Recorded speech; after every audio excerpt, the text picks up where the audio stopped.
नमस्कार, मी प्रियांका पाटील. आपण पाहत आहात राष्ट्रीय लोकराज्य न्यूज, निर्भीड बातम्यांचे व्यासपीठ. आज आपण दिवसभरामध्ये घडणाऱ्या घडामोडींवर नजर टाकूया. कर्मयोगी शंकररावजी पाटील कारखान्याच्या माध्यमातून सहकार टिकवण्याचा देशातील पहिलाच उपक्रम. हर्षवर्धन पाटील. ओंकार शुगरचा सहयोग. बोत्रे पाटील यांच्या उपस्थितीत गळीत हंगाम शुभारंभ. इंदापूर कर्मयोगी शंकररावजी पाटील सहकारी साखर कारखाना ही आपली सर्वांची मातृसंस्था आहे.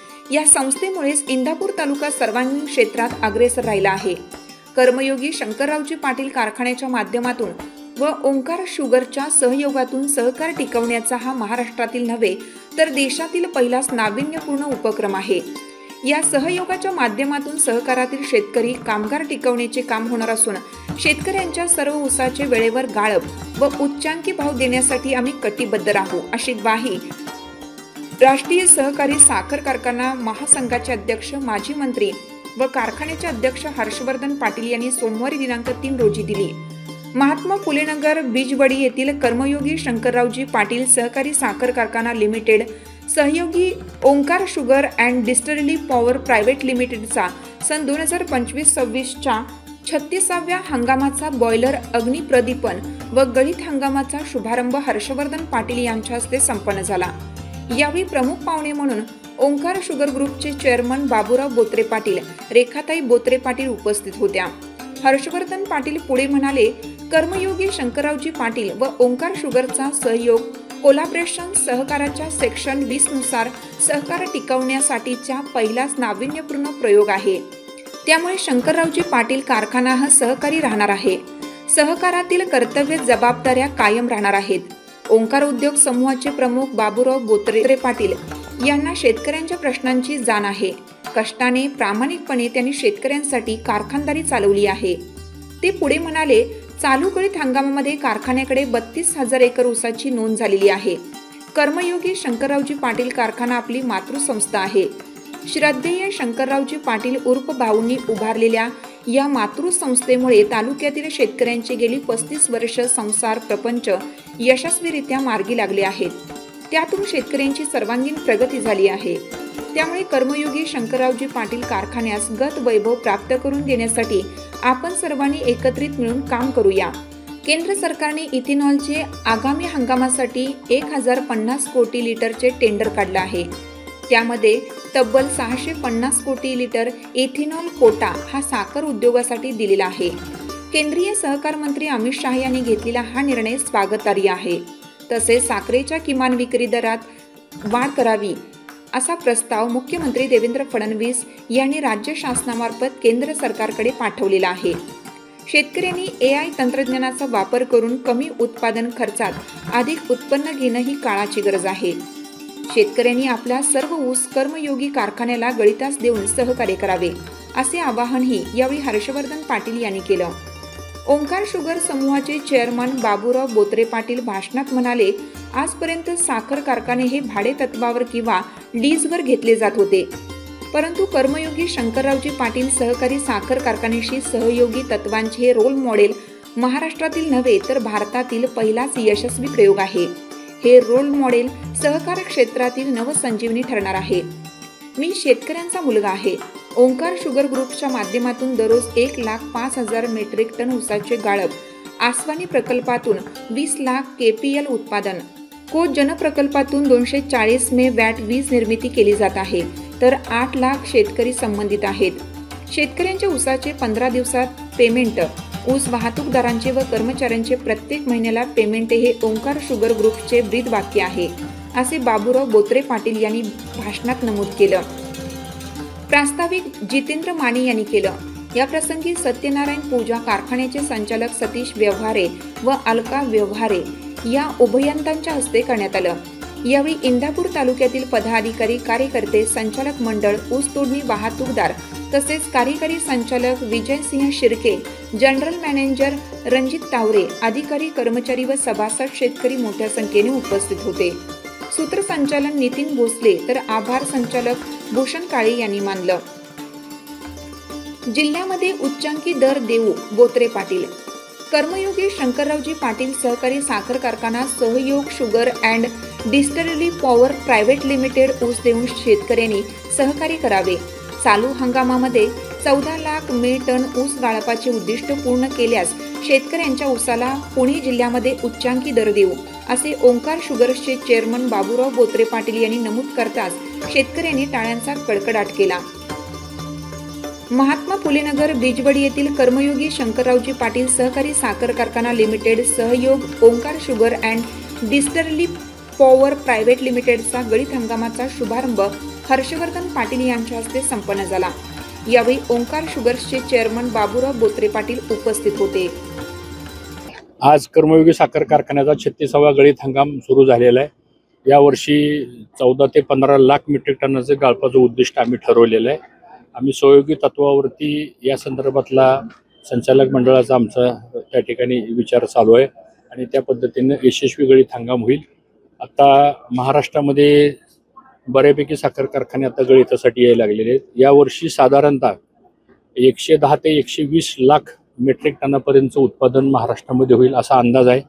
350 ते 355 लाख मेट्रिक टनापर्यंतचं उत्पादन देश पातळीवर होईल असा अंदाज आहे. आणि त्यामुळे यावर्षी गाळपाची परिस्थिती, ऊसाची परिस्थिती, साखरेची परिस्थिती ही गेल्या वर्षीच्या तुलनेनं चांगली राहील. आता पाऊस झाल्यामुळं अजून अंदाज नाही ऊसाचं नुकसान किती झालंय का, ऊसाचं टनेज वाढेल का काय, हे आता 4-8 दिवसामध्ये 15 दिवसामध्ये कळेल आपल्याला. यावर्षी केंद्र सरकारने 1050 कोटी इथेनॉलचं टेंडर काढलेलं आहे. त्यापैकी 650 कोटी लिटरचं इथेनॉलचं टेंडर हे साखर उद्योगाला दिलेलं आहे. आणि गेल्या वर्षीच्या तुलनेनं ह्या वर्षी जवळजवळ 44% पर्यंतचा कोटा हा त्यांनी साखर इंडस्ट्री करता दिलेला आहे. गेल्या वर्षीपेक्षा 7 ते 8% हा कोटा वाढवून दिलेला आहे. त्यामुळे साखर जास्त होणार आहे म्हणून कदाचित इथेनॉलचा कोटा वाढवलेला आहे. आम्ही एक्सपोर्टला पण मागणी केलेली आहे. MSP लिंकअप विथ FRP याची पण आम्ही मागणी केलेली आहे. आणि मला असं वाटतं राज्य सरकार आणि केंद्र सरकारने हा एक मोठा उद्योग आहे की ज्यामध्ये 5 ते 6 कोटी शेतकरी ऊस पिकवतात.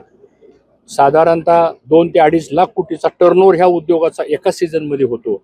आणि सामाजिक, आर्थिक आणि सामाजिक परिवर्तन करणारा हा उद्योग आहे. तर ह्या दृष्टीनं पावलं पडली पाहिजे आणि शेतकऱ्यांना जास्तीत जास्त चांगला दर कसा मिळेल आणि त्याला पैसे वेळेवर कसे मिळतील या दृष्टीने प्रयत्न आम्ही करतोय. खऱ्या अर्थाने साखर कारखान्याचे अनेक साखर कारखान्यांनी एक्सपान्शन केल्यामुळं मोठ्या प्रमाणावर ऊस लागणार आहे. आता पळवपळी मोठ्या प्रमाणामध्ये का ऊसाची होणार आहे, कशा पद्धतीने आव्हान असणार आहे तुमच्या? पळवापळवी कुणी जरी करण्याचा प्रयत्न केला तर शेवटी शेतकरी ठरवतो ऊस कुणाला घालवायचा. आणि मला असं वाटतं की ज्या कारखान्याचं व्यवस्थापन चांगलं आहे, ज्या कारखान्याचा कारभार पारदर्शी आहे, हे सगळं शेतकऱ्याला माहीत असतं. त्यामुळे एक गोष्ट निश्चितच आहे की ऊसाची उपलब्धता आणि झालेलं एक्सपान्शन हे महाराष्ट्रामध्ये मॅचच होईना. खरं म्हणजे ज्या प्रमाणामध्ये IM दिल्या गेले, ज्या प्रमाणामध्ये कारखान्याच्या कॅपॅसिटी वाढवत गेल्या, त्यामुळे 5 कारखाने जर चांगले चालत होते आणि तिथे एक कारखाना जर जादा कॅपॅसिटीचा झाला तर त्यामुळे ते 5 कारखाने अडचणी झाले. कारण शेवटी कारखाने वाढवणं, कॅपॅसिटी वाढवणं, एक्सपान्शन करणं हे सोपं आहे. रॉ मटेरियल कुठून आणायचं, कच्चा माल कुठून आणायचा, हे थोडंसं मिसमॅच झालेलंच आहे. ठीक आहे, आता त्याला काही इलाज नाही. आता शेवटी शेतकरी ठरवतो ऊस कोणाला द्यायचा आहे. फ्री झोन आहे, झोनिंग सिस्टीम नाहीये. त्यामुळं आता अधिक सक्षमतेनं जे कारखाने चालतील तिथे शेतकरी ऊस घालेल. आता खरं तर राज्य सरकारने 30 जूनची तारीख दिली कर्जमाफी, पण मधल्या काळामध्ये 31 मार्चपर्यंत बँका शेतकऱ्यांच्या पाठीमागे तागायला आलं. काय असं वाटतं? नाही, मला असं वाटतं की आता राज्य सरकारने सकारात्मक निर्णय घेतलेला आहे आणि बच्चू कडू आणि त्यांनी जे काही आंदोलन केलं होतं त्याला सगळ्यांची मीटिंग होऊन त्यांनी जे काही स्टेटमेंट राज्य सरकारने केलेलं आहे की आम्ही 30 जून पूर्वी कर्जमाफी करू. ह्याचा अर्थ असा आहे की आता तगादे वगैरे लावायची काहीच गरज नाही आता. आणि ह्या ज्या काही आता सक्तीच्या वसुल्या वगैरे चाललेल्या आहेत किंवा 31 मार्चची वसुली किंवा 31/12 डिसेंबरची वसुली, हे आता वसुल्या थांबवल्या पाहिजे. आता सरकारने कर्जमाफीच करायचा निर्णय घेतलेला असल्यामुळं आणि तो माननीय मुख्यमंत्री आणि सगळ्या सरकारच्या प्रमुख लोकांनी सांगितलेलं आहे आणि सगळीकडे मीडियामध्ये, चॅनलमध्ये, प्रिंट मीडियामध्ये सगळीकडे आलेलं आहे. त्यामुळे आता तुम्ही कर्जमाफी करणार आहे म्हणल्यानंतर आता तुम्ही सक्तीची वसुली कशी करू शकता? स्थानिक स्वराज्य संस्थेच्या निवडणुका निवडणूक लढवणारच की आम्ही. निवडणूक आता आलेल्या आहेत, त्या दृष्टीने आमची पण सगळ्यांची तयारी चाललेली आहे आणि आता प्रोग्राम अनाऊन्स होऊ द्या. पण निवडणुका स्थानिक स्वराज्य संस्थेच्या निवडणुका आमच्यासारख्याला काही नवीन नाहीत, पण गेले 40 वर्ष झालं मी पण स्थानिक स्वराज्य संस्थेच्या निवडणुका लढवूनच राजकारणामध्ये आलेलो आहे. त्यामुळे ह्या सगळ्या गोष्टी होतील व्यवस्थित. तुमच्या काही सहकारी राष्ट्रवादीमध्ये अजित पवार गटामध्ये प्रवेश केला, काय सांगता? ठीक आहे, आता ज्याच्या त्याच्या सोयीने कोण कोण जात असतं येत असतं काय होईल तुम्हाला लवकरच कळेल तालुक्यामध्ये अजून काय काय होतंय. भिगवणच्या कृषी उत्पन्न बाजार समितीमध्ये शेतकऱ्यांचा माल व्यापाऱ्यांनी न घेतल्यामुळे पडून राहिला. अचानक संप पुकारल्यामुळे व्यापाऱ्यांनी माल न घेतल्यामुळे शेतकऱ्यांची मोठी तारांबळ झाली. तर कसं पाहता?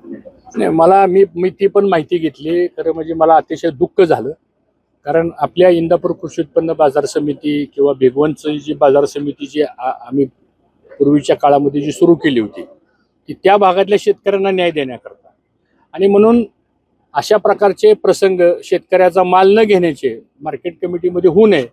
एका बाजूला शेतकरी अगोदरच हवालदिल झालेला आहे, त्या अतिवृष्टीमुळे हवालदिल झाला आहे, बाजार पडले म्हणून हवालदिल झालेला आहे, अजून रोज पाऊस पडतोय, पिकत हातातोंडाशी आलेली ती वाया गेलेली आहेत, आणि अशात त्यांनी जो आणलेला माल जर त्याचा जर निलाव होत नसेल आणि त्याला जर माल परत घेऊन जावा लागत असेल तर ही काही योग्य गोष्ट नाही.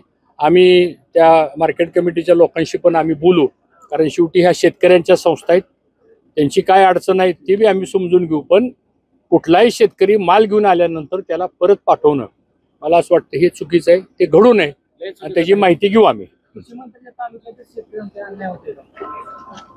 आता आमची अपेक्षा आहे की कृषी मंत्री हे महाराष्ट्राचे कृषी मंत्री असले तरी पण ते घेतले आहेत, ते पण एक चांगले आधुनिक पद्धतीने शेती करणारे आहेत, त्यांना शेतकऱ्यांच्या सगळ्या प्रश्नाची जाण आहे.